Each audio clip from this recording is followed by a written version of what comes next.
ధనియాలు, కొన్ని ఎల్లిపాయలు నేను మొత్తం ఆయిల్లో వేయించి పక్కన పెట్టుకున్నా. మొత్తం ఆయిల్లోనే వేయించేసుకోవాలి. ఆకులని మొత్తం ఉడికిచ్చేసుకోవాలి. ఇప్పుడే ఉడుకుతుంది. మొత్తం ఇలా దగ్గరకు వచ్చేలా ఉడికించుకోవాలి ఆయిల్లోనే మొత్తం. పక్కన పెట్టుకున్న మిర్చి, ఎల్లిపాయలు, ధనియాలు ఇప్పుడు కొంచెం నేను సాల్ట్ యాడ్ చేస్తున్నా దుడ్డుకు. మిక్సీ పట్టేయడమే వీటిని. ఫస్ట్ మిక్సీ పట్టేసాను. ఇప్పుడు మనం ఇందాక ఆయిల్లో ఉడికించి పెట్టుకున్న గోంగూర యాడ్ చేస్తున్నాం. మళ్ళీ వీటిని ఒకసారి గ్రైండ్ చేసుకోవాలి. అని చూసారు ఎంత బాగుందో. ఇప్పుడు దీన్ని పోపేసుకోవాలి. మళ్ళీ నేను అదే గిన్నెలో కొంచెం జీలకర్ర యాడ్ చేసిన. ఇప్పుడు కరివేపాకు వేస్తున్నా. ఇంకా ఆనియన్స్ కూడా వేసుకోవచ్చు, నేను వేయట్లేను.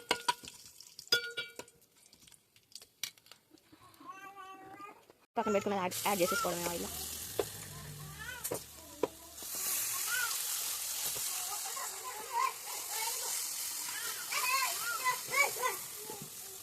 ఒక 1 month వరకు ఉంటుంది బాగానే. మీరు కూడా ఒకసారి ట్రై చేయండి. ఒక్కొక్కరు ఒక్కో స్టైల్లో చేస్తారు. నేను నా స్టైల్లో చేసిన.